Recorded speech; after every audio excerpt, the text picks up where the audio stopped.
On City, look, they more than deserved it in the end. In terms of when you look at the overall season, brilliant.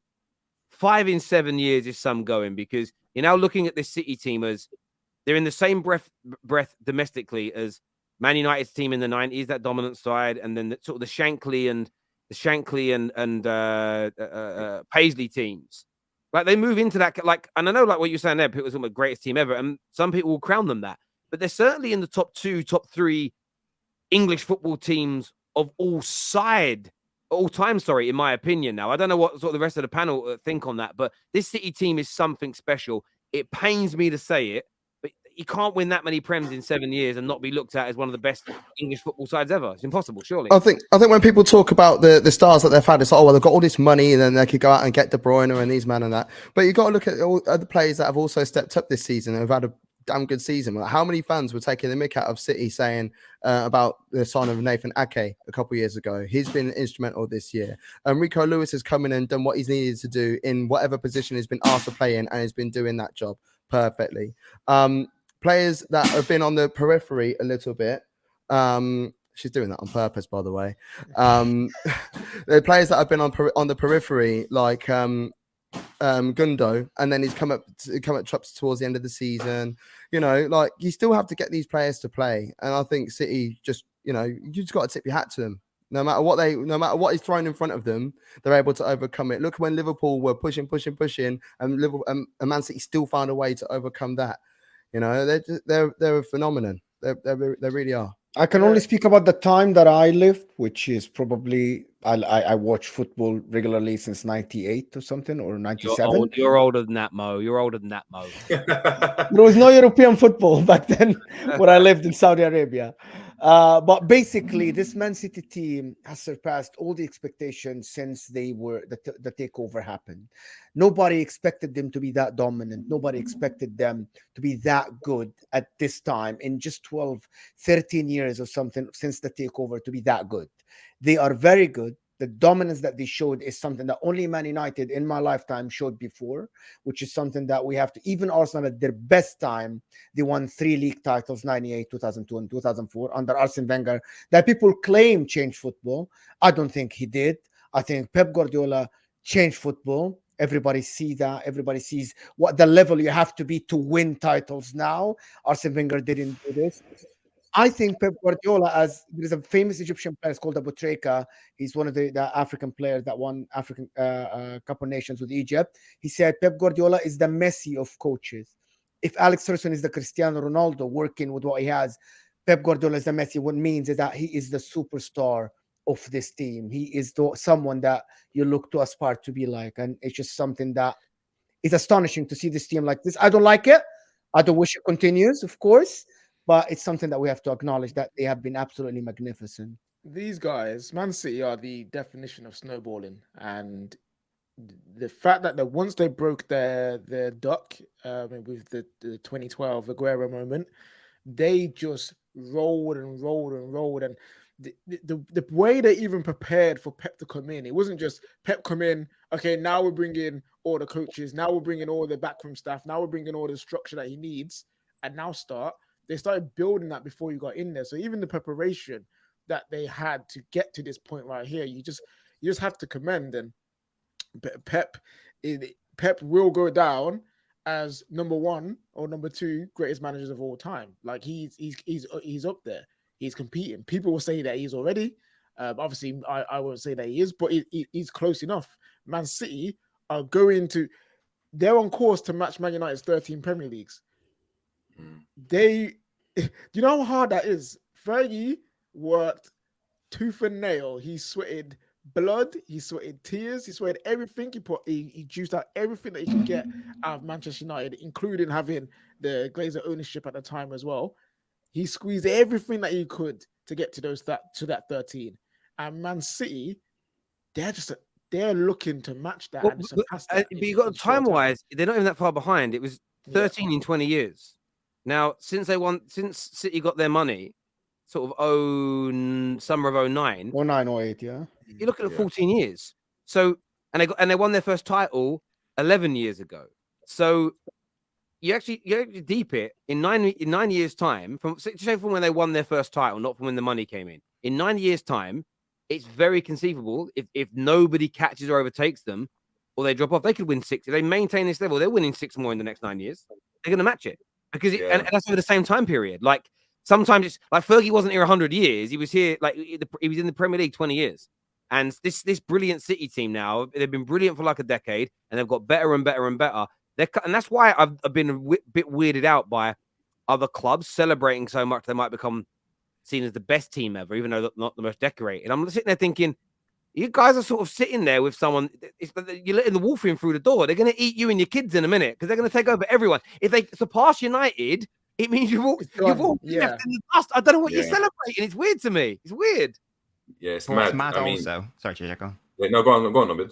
I was just going to say that KJ was just talking about like how brilliant a job Pep's doing. He's absolutely right. But what's interesting is that before he came in, everyone was saying Pep's football won't work in the Premier League and he's going to fail. And then the first season happened and everyone was like, yeah, you see, it doesn't work. Next season, Centurions. Next season, 4 domestic trophies. And now we're to this point. So I think it's easy because Pep has a lot of haters and critics. I think it's easy to say, it was always going to work. Now, if you remember your history, no, lots of people thought that he was going to fail, but that hasn't happened. Nobbins, I actually think that as a collective, not United fans as a whole, that was a collective of United fans because there was all that talk that Pep was taking a year out in order to join Man United, if you remember. and when that didn't happen, all of a sudden, he's rubbish. He ain't all that. He's rejected us. He can't do it anywhere, can he? Gav. That's funny and maybe semi-true, but it's also, I think England at that time had this idea of tiki-taka would never work in the English game because the way we play football is different. And He's literally revolutionized it, yeah. You know what I mean? Yeah, but it is different. But I would never criticize Pep in terms of his talent, in terms of what he is as a coach. You know, when people say, how can he be better than Fergie because he's only managed the top teams? That man has a damn right to only manage the top teams. He has the damn right to only have the teams with money because he's just flipping good, bro. Exactly. I just found the article, by the way. Sorry, it wasn't Man United fans who said that. It was actually a journalist, David Anderson. I don't know who the hell he is now. Football and boxing correspondent on the Mirror. He was the guy that wrote the first article, and he wrote, Guardiola won't find it easy in England. Foreign managers never do. Guardiola is set to replace Manuel Pellegrini at City, and he will not be able to repeat his phenomenal success like he did at Barcelona at Manchester City. So I get there might have been United fans online saying it, but this was coming from journalists and TV pundits. I remember reading it. I remember listening to it on the airways. This wasn't just fans. I mean, fan media existed in 2016, but it wasn't the media. Like the media weren't picking up on it like they weren't copying us like they are now, if that makes sense. So this was legitimate journalists that were writing this stuff. It's crazy. Yeah, it's weird. I don't know if Mo probably knows. This is Pep's 14th league title in 16 seasons. 17 seasons, something like Never that. come any lower than third. He lost as well. He lost 3 titles. Three titles. This is unprecedented. Like this is what Mo said about being the Messi. This is what we're seeing with a manager. I have never in my lifetime gone and seen a manager win everywhere he's gone. Everywhere. And dominated the league. Absolutely dominated. We used to go and call, the German league's a farmers league. Look how easy it is for Pep Guardiola to win the league over there and all the trophies. Spain, it's the same thing. It's only Real Madrid they've got to compete with and then Atletico Madrid at that time. But they had Messi. He's doing it now with the players that they're signing. I know they're spending money. He hasn't gone out and signed and bought Messi. He hasn't gone out and bought Ronaldo. He hasn't gone out and bought Vinicius Jr. He's buying players that a lot of fans didn't even know. Akanji, a lot of fans wouldn't have known him unless you're properly into football. You're like, why are they buying Akanji? Why are they buying Ruben Diaz? Yeah, they're spending a lot of money, but they're not buying like the argument that spending money equals success is crazy. Look at Nottingham Forest this season. They spent so much money this season. Look where they ended up. It's the way he's able to go and integrate the resources he's got into output, and it's It is scary, and that's KJ said about the snowballing. If they win that Champions League and they're gonna win it, listen, I'm gonna put it out there. Don't be surprised if they win 2 more in the next 5 years. Yeah, Don't be I feel you, surprised, man. because Also, once shout they out hit to that Mo. hurdle, it's done. It's done for me. Spooky hours. And shout out to Mo as well, because Mo made the same point that you made about the players coming in. Mo has been speaking about that for a couple of weeks now, saying that he's a coach. He's the best coach that we've seen. People like He improves Fergie, nearly everyone he works with, basically. Yeah, exactly. Fergie's the manager. Like, if you want to say a manager, Fergie is probably the greatest manager we've seen. Now, if you talk about coach, just pure coaching ability. But KJ, but we're saying that, right? Look, in terms of the Premier League, yeah, there's an argument. The longevity argument comes into it, and of course, Ferguson's there. In terms of what Pep Guardiola's won at every club, like, I don't think there's like right now. It's just like I think you don't discount what Fergie did at Aberdeen. yes, Won the European Cup Winners' Cup. When Scottish football was elite, so it wasn't like, again, managers go. You could, if you're like who's an average manager in the Prem? Sam Allardyce, if he managed Celtic, would win league titles up there. That's what now. But it was different back then. But Pep, the thing for me is the comparisons are going to be there because they're both brilliant. But the one thing I won't do is what everybody else does to Fergie when they try and win for Pep, is they slag Fergie off. I don't need to slag Pep Guardiola off because it's ridiculous. There's nothing about him to criticize. Yes, he's never managed a smaller club and turned them into the best club in their league. He hasn't done that. But you don't need to tick every box to be the best ever manager, in my opinion. And I think that's the same with, I was arguing with someone on Twitter earlier. I think that Haaland is and will be seen by the time he retires as a better striker than Luis Suarez. Luis Suarez probably got better techers, better skills, probably a better dribbler on the ball. But at the end of the day, when you're rating a striker, you're going to be looking at who scored the most and who won the most. Like that is what football comes down to, the brass tacks of it as strikers. Yes, you dribbled more. Yes, you were better as a footballer. If you score less and win less, so what? Like, that doesn't matter to me. Do you know what I mean? If my running technique is better than KJ's, but he beats me in a race, I ain't better than him. It don't Always matter. gonna happen anyway. You know what I'm saying? It's bro. Don't let the side parting and the pink tan, the pink stained skin that I've got for you. I'm pretty quick, but I'm 37 now. It's the age of the dad bod. That's what I'm looking at, really. Everybody, I just want to add something about Pep. Everybody doubted that he can sustain the same level. After he won the Centurion, everybody said, yeah, okay, now it's the time for you to fall off. And even when Aguero, Silva left, they said, oh, you can't replace him. Look at Gundogan now. Look at Haaland. Look, people just want, I think that, and I was one of these people, just we want to see someone who's very successful fail because we're scared. I think everybody's scared. I'm scared, bro. I was scared. When Pep, I'm a neutral in England and in English football, but I love the Premier League. And I'm scared. I'm watching this guy. I'm like, can you leave now? Can you leave a little bit for somebody else? He can sustain that level for so long, which is what I hated Man United. I hate it because of how Fergie used to utilize the likes of, I'm sorry, like that inflection, with all the respect to these people, John O'Shea. He was able to use everybody at his disposal. Pep is doing the same. Look at Akanji. People want to talk on that one player. People want to talk about John Stones. John Stones came from Everton. He wasn't a superstar. Look at the people talking of him now and his footballing ability. That's how much he improved that player. I agree. But when John Stones, again, I like to play it two ways. He hasn't gone out and signed the best players from Barca and Real Madrid, no. But nor did Fergie. Okay, so if we're doing the comparison. But when John Stones was at Everton, he was tipped to go on and be. And I remember doing a stream, and I said this. I said if John Stones goes to City under Pep, by the time he retires, he could be seen as one of the greatest centre-backs in Premier League history.